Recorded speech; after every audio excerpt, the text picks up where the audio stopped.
Blog Talk Radio.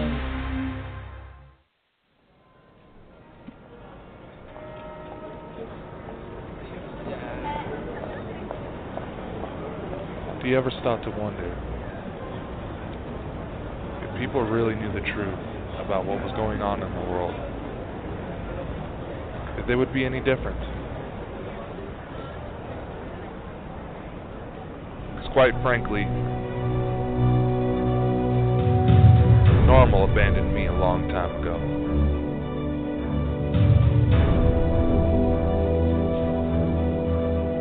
My name is Dakota Frandsen. I am the specialist of the strange and fucked up.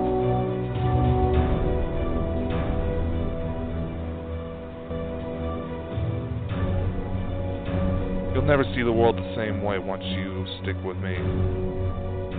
Nothing is off limits. And you'll never know what world I'll be coming from for each episode. Listen in. And wait for your world to be changed forever.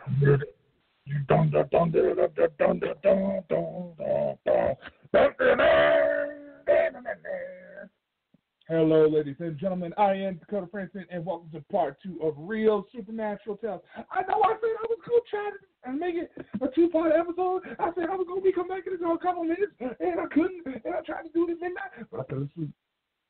So I'm making up for it right now. So on our previous episode, we got through some questions submitted by you. We went through a story submitted by you all, and I have some more. Goodies for you.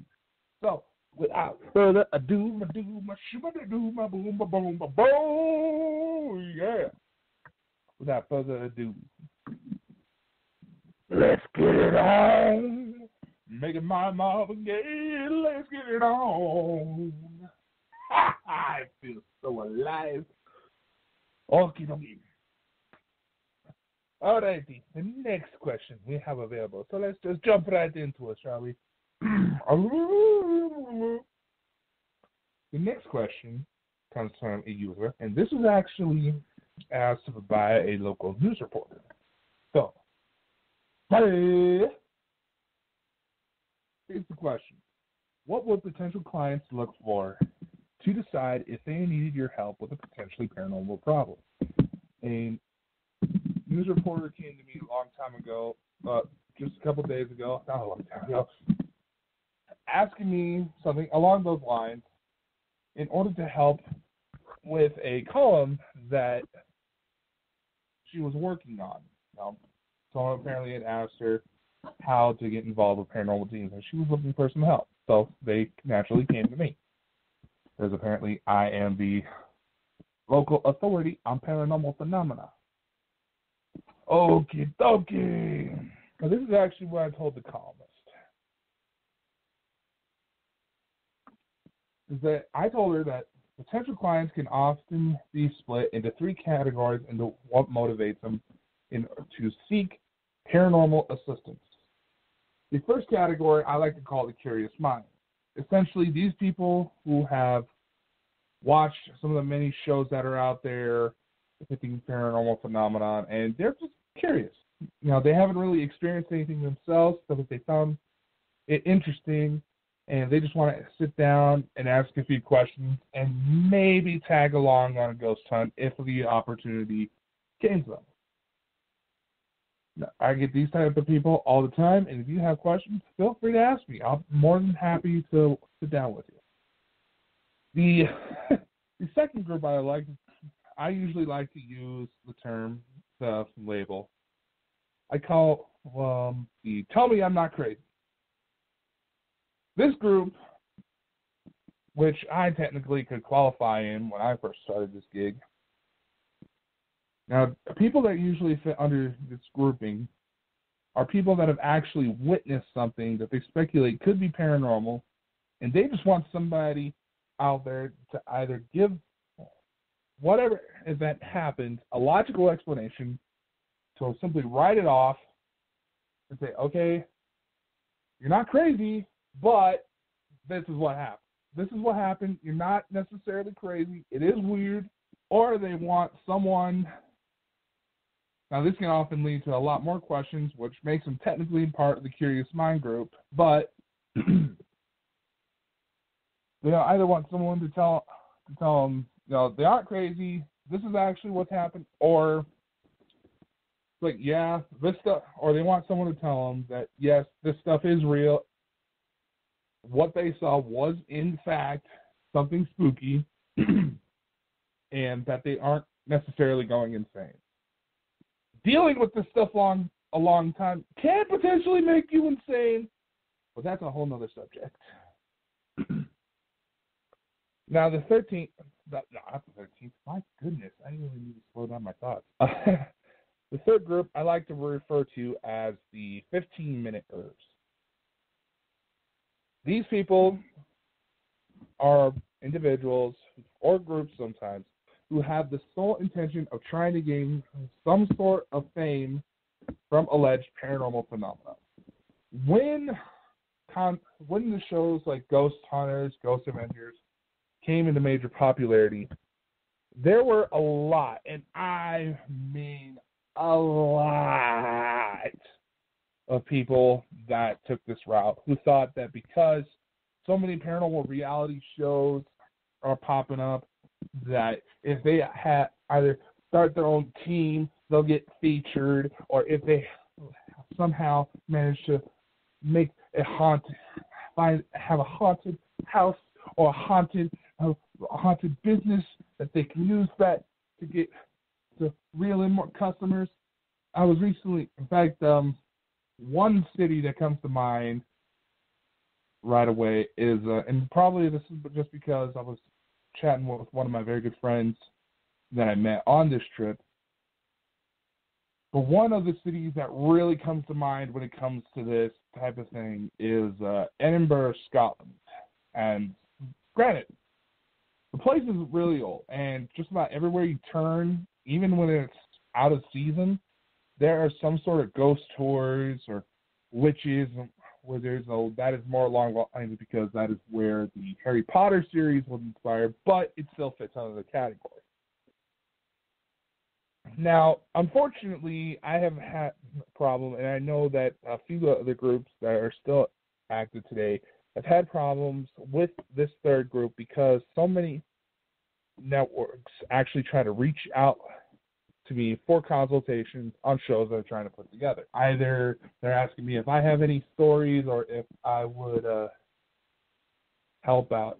And if that is the case, if they genuinely want my help, I'll be more than happy to tag along with their issue, with the show they're trying to get together, because there's some stuff that I want. There's some ventures that I want to look into. They'll be able to help. So basically, it's one of those situations where I scratch your back, you scratch my back. And I also notice that a lot of groups tend to have this more often if their website states they are affiliate members of the teams from Ghost Hunters or Ghost Adventures. I myself, when my sole focus was investigations, I actually tried to get involved with the affiliate programs. And according to rumors, one of those groups was actually watching my material. They said they were rather impressed. Apparently, they had hosted a speaking event, and I still wish I could have been there. But apparently, a friend of mine mentioned something along these lines that they attended, and they said apparently someone in the audience asked them if there was any groups in the area that they would consider potentially working with, and apparently they didn't say exactly me, so this could be my own imagination, but apparently they said that there was a young group who had reached out to them at some point to try to get their opinions on stuff that, and they said they were really impressed and they wanted to see how they see things, how this group would evolve. Now, a little known fact about how I got my start. When I got my very first paranormal investigation, I got my very first case, I actually caught some stuff. And if you follow my social media pages, I'm going to try to get try to pull that video from my old YouTube channel. And I showed them, tried to go on their social media pages and say, hey, I'm just getting started in the paranormal. I would really like if I can get your opinion on this. And the reason why I did that was this was before Facebook really got picky, number one. Number two, when I first got started, what I used to do is I actually used to watch these shows just to try to get ideas on the types of gear, how to pursue clients, maybe how to design my own website. Basically, I watched these guys to try to get an idea of what I should do. Then as I went along, as I grew and I developed my methods, I would tweak it to better suit my needs. So I don't know if they're still watching. I did kind of have to go away due to some personal issues that came up. But if y'all still watching, if y'all still see my stuff, I'd be more than happy to tag along to collaborate if you're ever in the area. So the offer's out there. Let me know. All right. Let's move on to the next question before I ramble on too much. Next question. I like this one because there is a lot of discussion, a lot of debate on the subject. But this person asks, what are your thoughts on the show Ancient Aliens? For those of you who don't know, the show Ancient Aliens, basically, it is on History Channel. Excuse me. And the idea behind it is to discuss ideas that the ancient god and goddesses, ancient civilizations, may have either had connections to extraterrestrial visitors, or maybe some of their pharaohs, like in Egypt, some of their leaders, or some of the gods that they mentioned, were in fact extraterrestrials. Now, to be honest, I think this is a rather interesting concept. It was started roughly, I have to say, back in the 70s by a man by the name of Eric von Daniken. I actually have a couple of his books, and I think it's a really interesting concept. I will admit, and a lot of major historians who do try to shut down the premise behind the show can agree on this, that a lot of what happened back in the day, a lot of what ancient civilizations were like, can still be put up to debate, and we cannot 100% be sure that this and this is what happened, or this and this is what happened, unless we had somehow built a time machine and gone back in time, or somehow managed to find somebody who would live that long. It's highly unlikely either one is the case with the current standings of technology now, but we shall see. Now, there are several groups who, theologians, who actually try to collaborate, and there have been several concepts from various religious texts, too many to go through in detail right now, but there are actually several concepts through many historical texts that we have actually been able to replicate today. There have been structures and there have been artifacts that have awfully, quote-unquote, modern designs to them, like glider from South American cultures. I can't remember what culture it was off the top of my head, but there was this little artifact. It was supposed to be a bird, but the dimensions of it was supposed to be a bird, but if you look at this thing, it looks like a little toy airplane. And what's fascinating about this is that they simply blew up the scale of this item. They blew it up, not kaboom, but they blew up the size, the scale. All they did to it was give it a motor and a front propeller, because there was even a little gap that looked like that could have been some sort of engine right there. All they did was give it a motor. They gave it an engine, and they maybe even strapped on a couple of wheels to it, and this artifact was actually able to fly.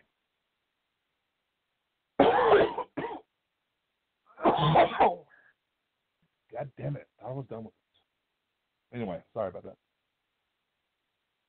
So, while I will agree that a lot of the newer episodes especially, the show itself tends to bounce back on several of the same ideas to try to emphasize their point. They basically repeat it over and over again. And they're taking advantage of the fact that there are so many gaps within ancient history that cannot and may not ever be fully explained. I will give the skeptics of the show that much. However, there is enough to say that maybe, just maybe, there's something here. Now, is it extraterrestrial? Did extraterrestrials get involved directly? Maybe. You never know. There could be all sorts of weird shit out there that we just don't know. Of course, there's a lot more debate on that, but we'll see what happens. I have another story here that I thought was rather interesting. That person was kind enough to share. And this person says, when I was a little girl, my family and I used to live in an old haunted house. It wasn't anything negative like out of the old horror movies. But what we found out, that it was the spirit of an older woman who had actually passed away in the house a few years before we moved in. She was always really friendly. At night, we could hear her humming simple songs. She seemed to always try to sing me and my little sister to sleep. And sometimes she would even try to help us find lost things we lost around the house. At the time, we actually got help from a local ghost hunting team, and this was way before the internet and stuff like this was very word of mouth. But we actually got help from a local ghost hunting team to better understand her and figure out ways we could actually talk to her. She became like an invisible, funny grandma for the family. Well, one night, my parents thought they heard her on my little sister's baby monitor saying what sounded like, "Baby is not breathing." They ran down to check on her, and my sister was actually not breathing. We spent the rest of the night and most of the next morning in the hospital waiting to find out what was going on. But the doctors were able to save my sister.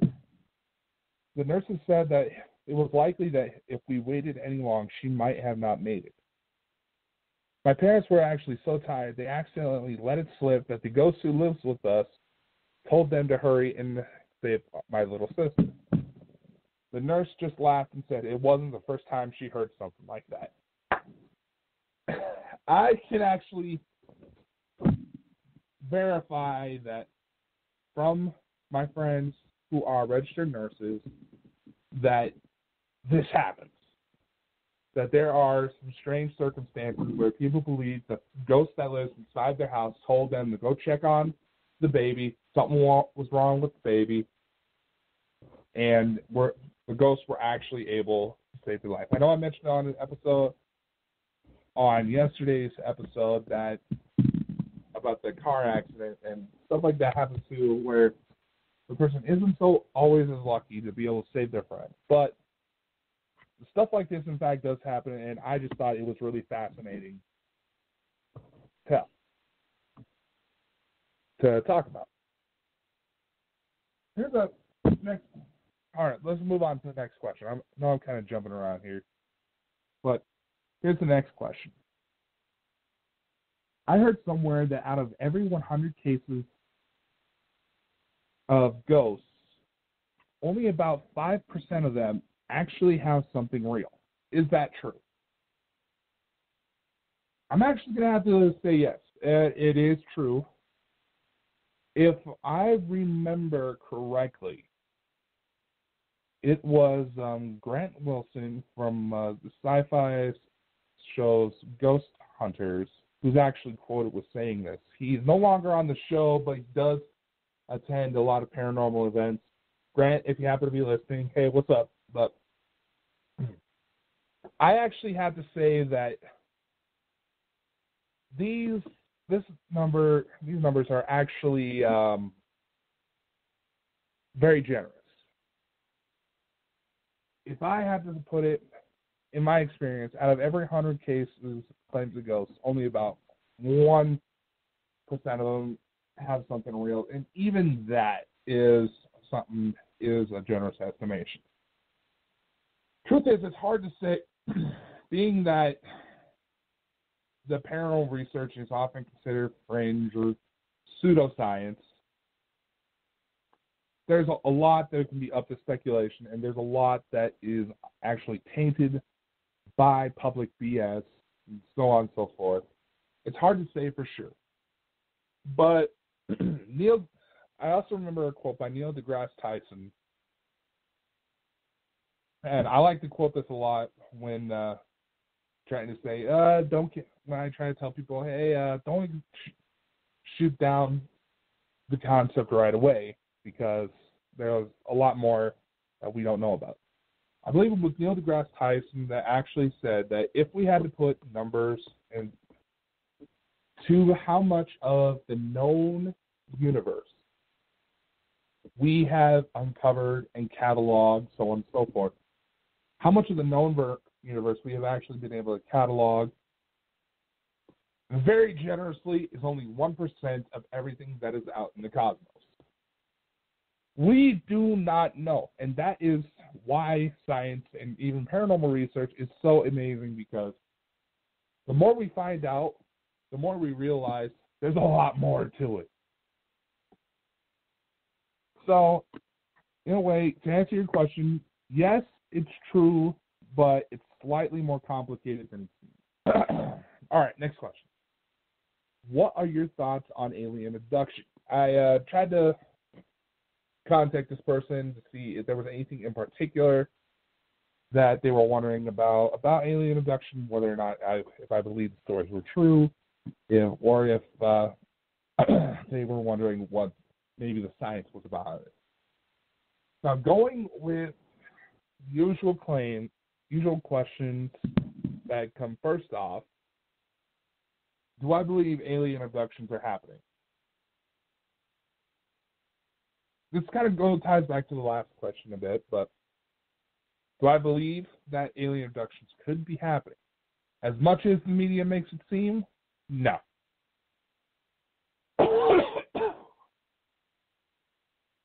There are a lot of psychological phenomenon that cause the brain to misconstrue weird stimuli and try to grasp it onto something familiar. And they believe. And a lot of more scientific-minded people say, if the common picture that people get of an alien looked more like, then would it be more likely they would see bird-like aliens out there? Now, some of them report that there are blue-like aliens. There are big blue alien birds out there. But in this concept, I have to say that if you're asking if I think the stories are real, I think some of them hold some ground that something went down. However, the most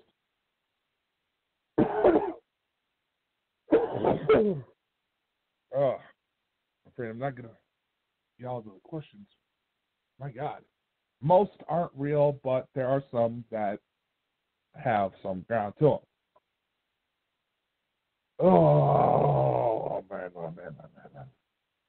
All right. One more question. This person asks, I am interested in getting some ghost hunting equipment. Where do I look? Where do you recommend that I look? Well, here's the thing.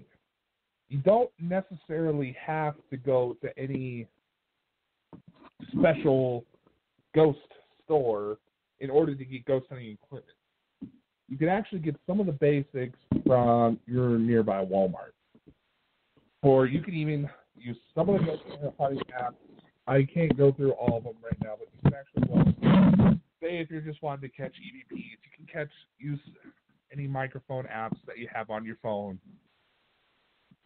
But if you want to look for some of the gadgets you may see on those ghost hunting shows with all the bells and whistles, I do actually recommend Ghost Stuff. And you can actually find a link to them in the blog post I have linked in the description to this episode. I recommend these guys because they have the best customer service. They also have the best selection out there. And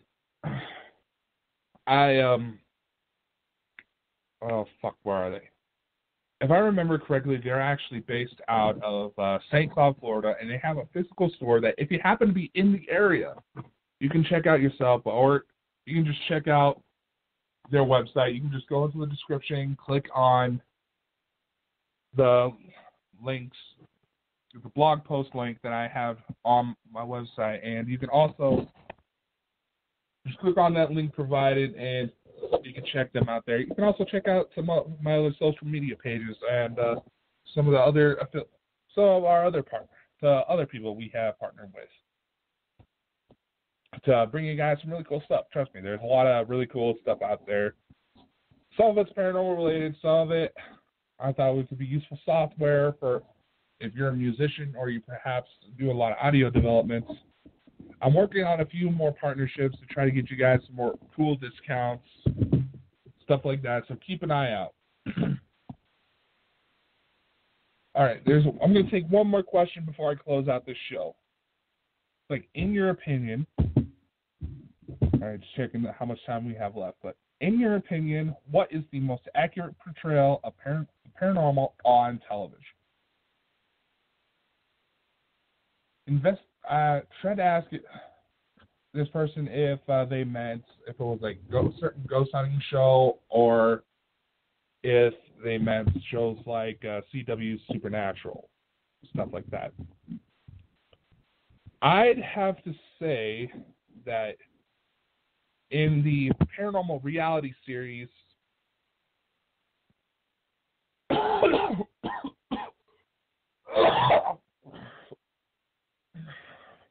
I have to give most realistic to the shows Ghost Hunters and Destination Truth if reruns are still going on Sci-Fi.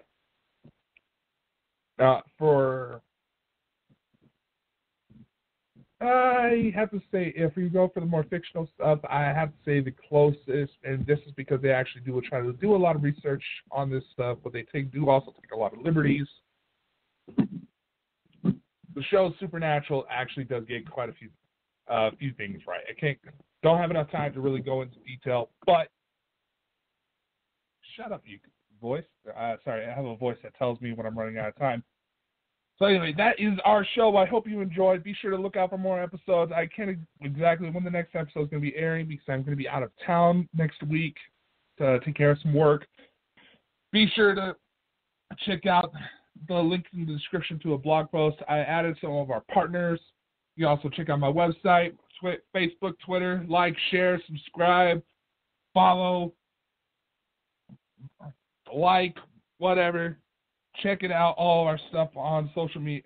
Yeah. And check out my website. All sorts of cool stuff coming together. Be on the lookout. I love you all. Thank you for listening. Be on the lookout for more episodes like this. Might actually start doing more episodes, a lot like Supernatural Adventure, where I actually go into various supernatural topics, discuss what may be real behind them. Anyway, be on the lookout. See you next time. Bye-bye.